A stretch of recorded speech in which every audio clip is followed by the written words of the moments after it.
Amigos, ¿cómo están? Es un placer estar aquí de nuevo con ustedes en Joca's Kitchen.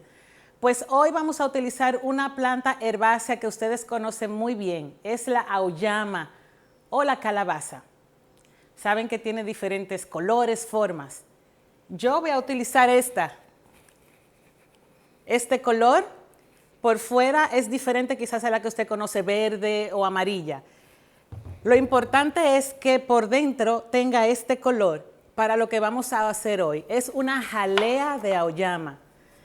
Es uno de mis dulces favoritos desde que mi hermana Ketty me enseñó y por eso quería compartirlo con ustedes. Va a tener especias y yo sé que lo van a hacer muy a menudo. Bueno, vamos a comenzar.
Bueno amigos, esto ha sido todo por hoy.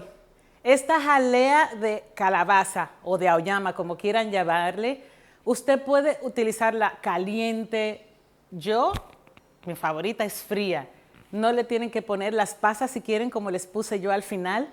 Y si quieren o pueden, le agregan un poquito más de azúcar si le encanta muy dulce. La receta completa, como siempre, va a estar en la descripción del video abajo. Compartan, denle like, suscríbanse y la campanita les va a avisar cada vez que tengo un video nuevo. Entonces ya nos vemos de nuevo amigos en Joca's Kitchen.